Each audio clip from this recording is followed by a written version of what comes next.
Y hasta ahora precisamente estamos con el ministro del Interior, Guillermo Rivera, quien desde el Gobierno Nacional es una de las autoridades que estará este domingo al frente de estas elecciones, garantizando que se desarrollen con total normalidad. Señor ministro, desde su perspectiva, ¿qué está en juego para Colombia en estos comicios congresionales de este domingo? Bueno, no, pues este es un desafío democrático, cada elección es un desafío democrático. Yo he venido insistiendo en que hay que acabar con la indiferencia de los colombianos en las elecciones del Congreso de la República. Esta es una elección en la que desafortunadamente la historia ha mostrado una abstención alta y creemos que los colombianos a veces no advierten de manera suficiente la importancia del Congreso de la República. El Congreso es la única institución que puede hacer leyes. Leyes de tributos, leyes sobre nuestra administración de justicia, leyes que aprueban ni más ni menos que el presupuesto general de la Nación cada año, para citar solamente unos ejemplos.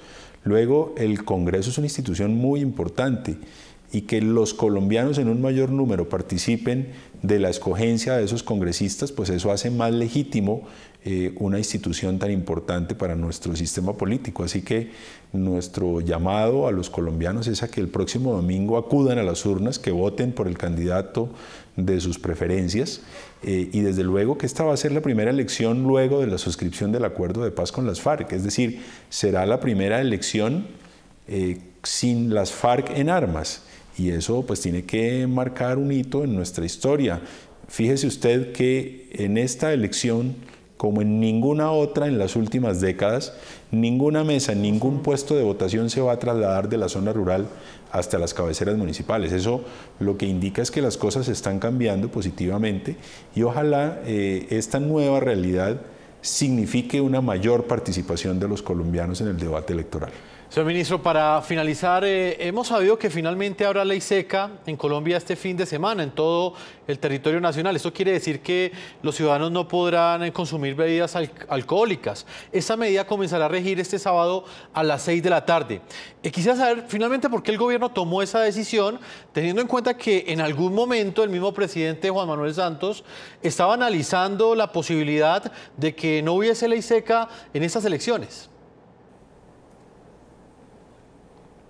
Es cierto, estuvimos contemplando esa posibilidad. Lo que nos parece es que la norma que ordena la ley seca es una norma heredada del Frente Nacional, es el Código Electoral que fue expedido en 1986, es decir, es una norma que tiene más de 30 años, pero es una norma que está vigente. El Código de Convivencia o Código de Policía, como se conoce comúnmente, no lo derogó expresamente y por esa razón pues tenemos que darle cumplimiento.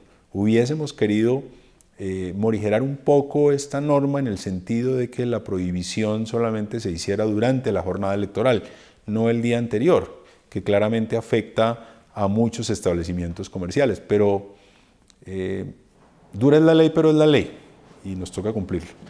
Pues señor ministro Guillermo Rivera, esperamos que estas elecciones de este domingo transcurran en completa normalidad. Le agradecemos el tiempo que estuvo con nosotros aquí en el programa La Noche. Muchas gracias a ustedes, es un placer. Vamos inmediatamente a la ciudad de Cali, Colombia, y a la ciudad de Bogotá. Están nuestros panelistas invitados en la noche de hoy. Saluda a Salud Hernández Mora, reconocida periodista, corresponsal del diario El Mundo de España y cronista del diario El Tiempo en Colombia. Bienvenida al programa La Noche, Salud. Hola, buenas tardes, buenas noches, ¿cómo están? En la ciudad de Bogotá está Sergio Guarín, historiador, director del área de posconflicto en la Fundación Ideas para la Paz. Sergio, bienvenido a La Noche. Hola Jefferson, gracias por la invitación. Comienzo con Salud Hernández. Estábamos hablando con el ministro sobre estos brotes de violencia en época preelectoral, la tensión política que hay en las redes sociales y que dejan en evidencia unos antagonismos políticos bastante profundos y que en algún momento rayan en las agresiones verbales. Salud, ¿usted qué opinión tiene de este escenario preelectoral que se está viviendo en este momento en Colombia? Pues es bastante lamentable, pero también es entendible por esa polarización tan fuerte que se siente en muchas partes y bueno, en algunos casos están los ánimos exaltados, pero creo que no han sucedido tantos hechos como a lo mejor esperábamos, anticipábamos, porque están las FARC por primera vez en la vida haciendo política sin haber pasado por la justicia. Entonces, bueno, ha habido incidentes que son desagradables, que no deberían existir, pero creo que tampoco tenemos que magnificar el problema. Sí me pareció grave la agresión que sufrió una candidata en Boyacá, que creo que a machetazos. Eso me pareció más grave porque le dijeron políticos corruptos, algo así, pero yo no sé si el que le dio machetazo estaba borracho, en fin, no sabemos cómo fue, pero digamos que dentro de todo, dentro del ambiente tan tenso y polarizado que hay, el ambiente político, porque en la calle no se siente siempre esa tensión, yo creo que son unas elecciones donde la gente es bastante indiferente, pero creo que no debemos magnificar las agresiones. Sí, creo que son desagradables, no deben existir, pero no son tan terribles como cabría esperar. Sergio, ¿cuál es su opinión? He estado en el norte de Antioquia durante las últimas semanas y he podido atestiguar que los partidos están haciendo su proselitismo.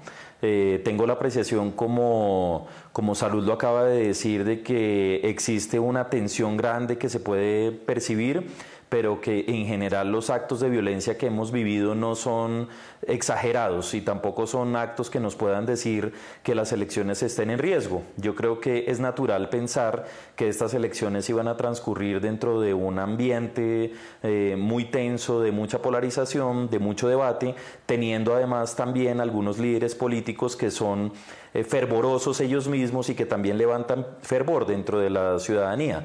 Vamos a ver qué pasa durante las próximas semanas. Creo de todas maneras que la contienda para Congreso es distinta que las presidenciales y ya veremos una vez se surta el proceso de este domingo, cuando ya estén todos los candidatos presidenciales listos y ya sepamos cómo queda la conformación del Congreso, hacia dónde se va ese debate electoral, si se atiza o si no se atiza.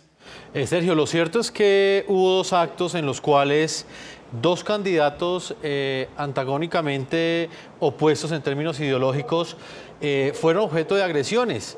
En la ciudad de Cúcuta, Gustavo Petro el pasado viernes, y también en la semana pasada el expresidente y actual candidato al Senado y senador Álvaro Uribe Vélez.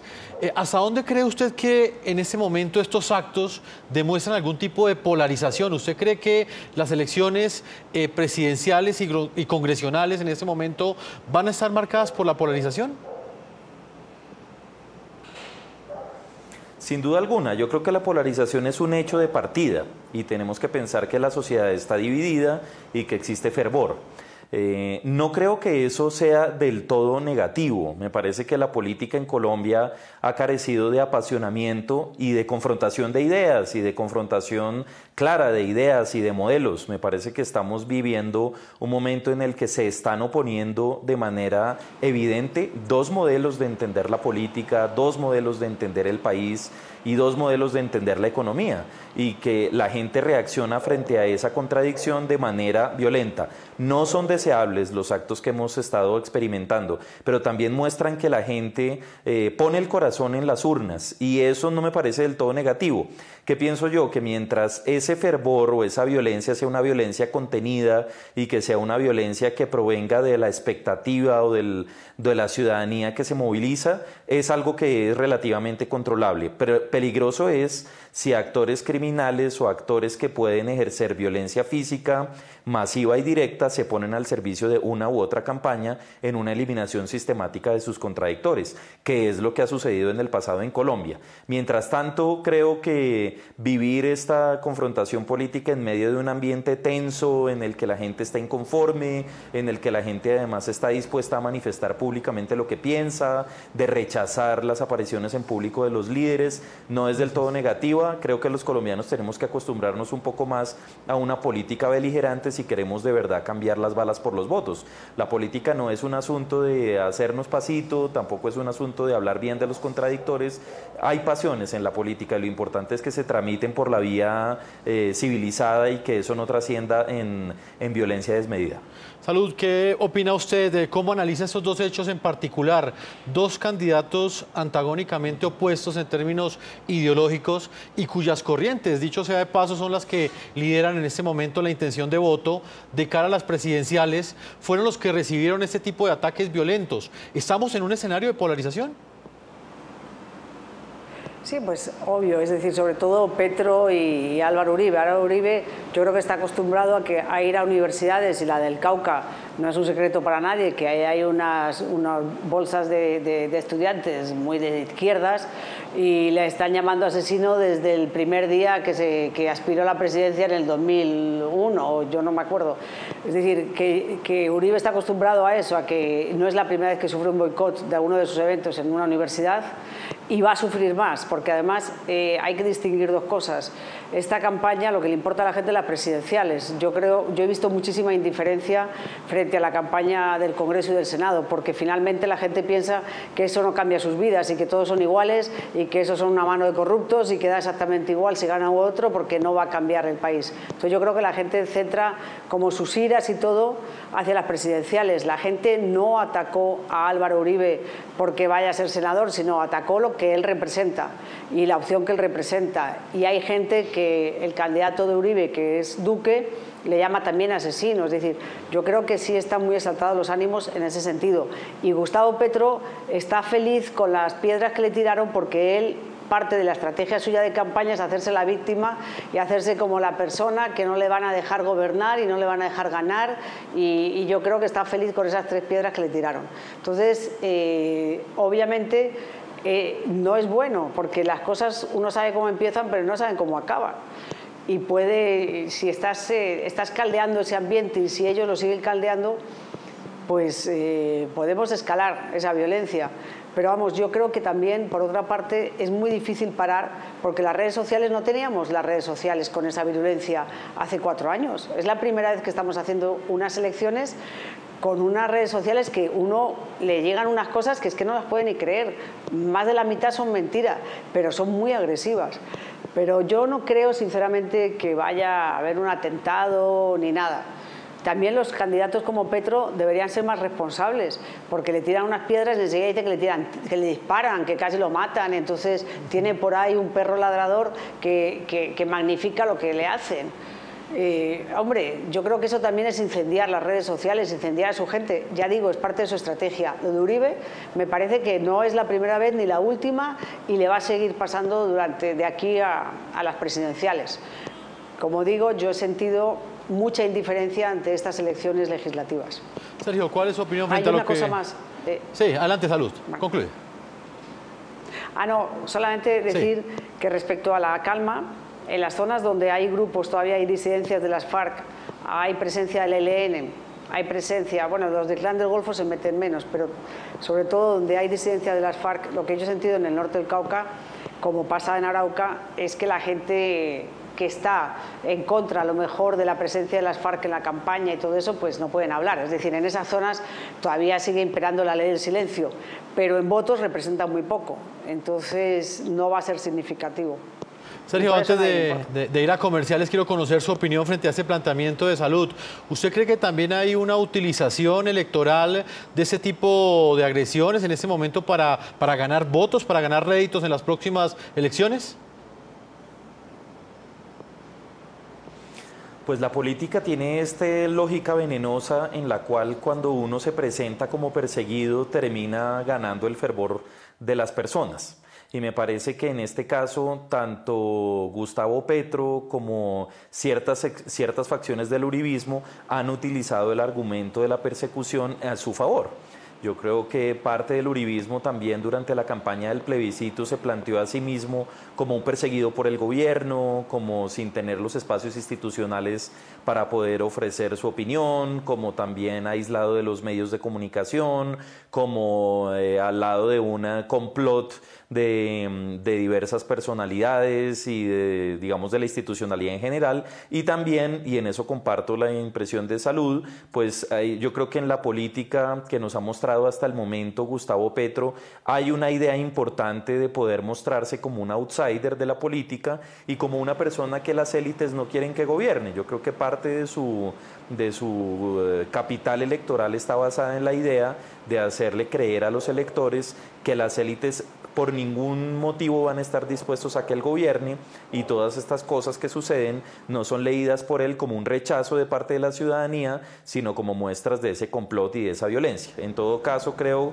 que estamos viviendo un momento particular en nuestro sistema electoral, y es en el que estamos viendo todas esas pasiones y todos esos fervores de manera muy evidente en la campaña, y creo que mientras esos fervores se mantengan en un nivel aceptable, controlable, aunque a decir de esto de la violencia es algo muy difícil, pues no es del todo negativo. Vamos a hacer una primera pausa comerciales.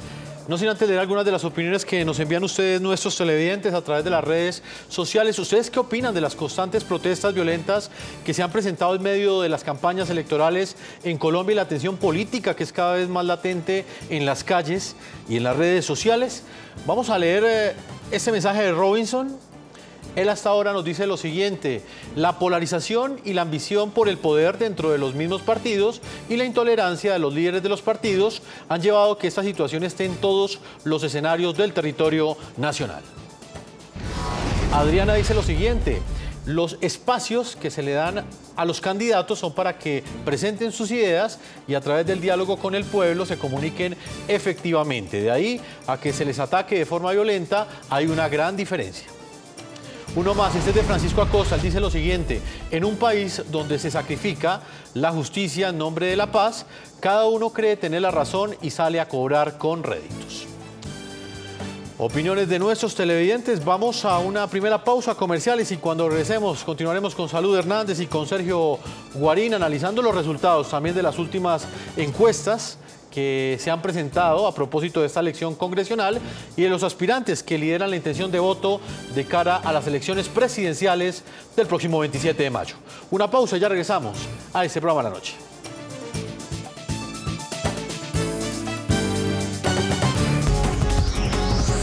Ya regresamos con La Noche.